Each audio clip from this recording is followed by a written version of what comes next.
Après le trône de Dieu, Dieu a créé les anges à partir de la lumière. Et ils sont nombreux. Dieu les a créés comme étant forts dans l'adoration et sous forme physique, dans le but de suivre les ordres de Dieu. Ils sont beaux et de taille énorme. Ils ont des ailes et prennent de nombreuses formes. Ils sont immortels. Et ils ne désobéissent jamais à Dieu.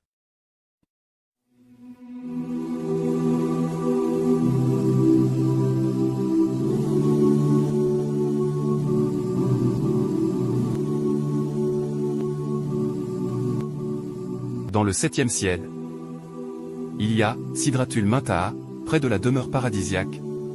L'arbre marque la limite extrême du 7e ciel, que personne ne peut franchir, même les anges. Cet arbre immense couvre tous les paradis et tous les cieux. L'arbre a un nombre infini de branches, sur chaque branche il y a un nombre infini de feuilles, sur chaque feuille était assis un énorme ange. La racine de l'arbre est dans la 6e couche du ciel. Ses feuilles ressemblent à des oreilles d'éléphant, et ses fruits ressemblent à de grands bocaux.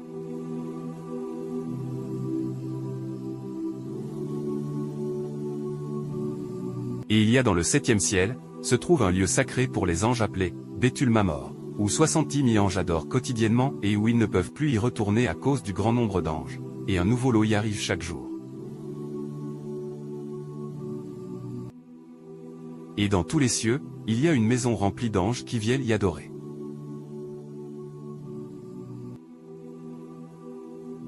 Et le nom de la maison qui est dans le premier ciel est Bétulisa, et le nom de l'ange qui conduit les anges dans l'adoration est Ismaël.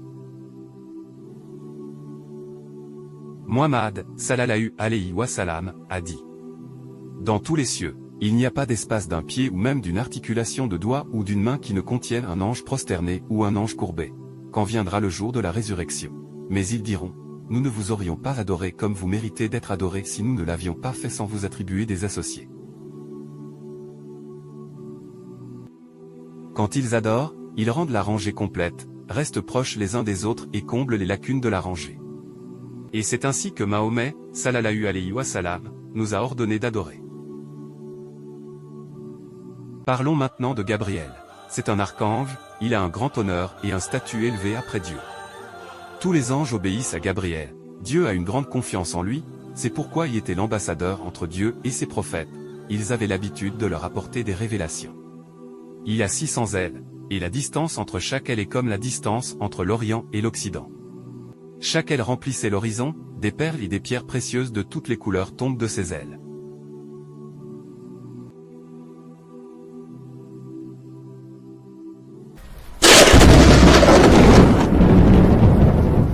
Michael est aussi un archange, qui est chargé de la responsabilité des pluies et des plantes. Il y a des assistants qui font ce qu'il leur ordonne de faire, par le commandement de Dieu. Ils répartissent les vents et les nuages selon la volonté du Dieu Tout-Puissant. Et il y a aussi l'ange des montagnes. Et chaque personne a un ange chargé de le protéger pendant son sommeil et son éveil. Et il y a des anges qui enregistrent, un assis à droite et un à gauche, ce sont les observateurs, l'un enregistre les bonnes actions et l'autre les mauvaises. Quant à l'ange de la mort, son nom n'est pas clairement indiqué dans le Coran ni dans les paroles authentiques du prophète Mahomet, sallallahu alayhi wa sallam. L'ange de la mort prendra vos âmes, alors tu seras amené à ton Dieu.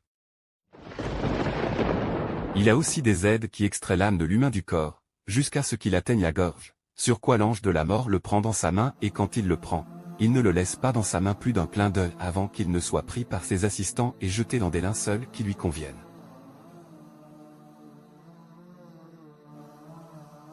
Ceux qui font le mal dans leur vie, l'ange de la mort fera souffrir leurs âmes, quand les anges les prennent dans la mort, frappant leur visage et leur dos. Et ceux qui ont été justes dans leur vie, l'ange de la mort prendra leur âme avec aisance et respect. Ceux que les anges prendront dans la mort, bons et purs, les anges diront, la paix soit sur vous, entre au paradis pour ce que tu faisais.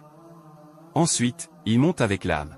Si c'est une âme juste, les portes des cieux lui sont ouvertes. Mais s'il n'est pas juste, les portes des cieux resteront fermées et l'âme sera jetée sur la terre.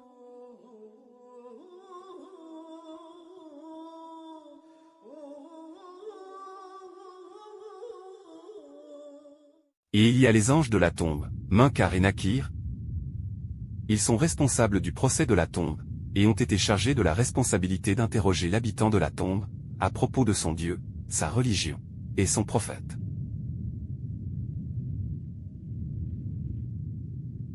Et ils testent les justes et les pécheurs, ils ont des visages noirs et des yeux bleus et ils ont des crocs, leurs formes physiques sont inquiétantes, et leurs voix sont terrifiantes.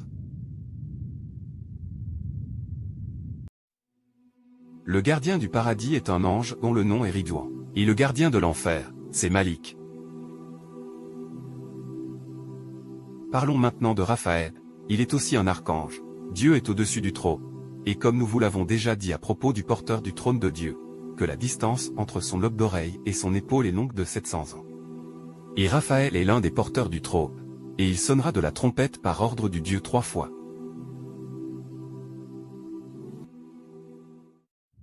La première trompette sera de terreur. La deuxième trompette sera de l'évanouissement. Et le troisième concernera la résurrection.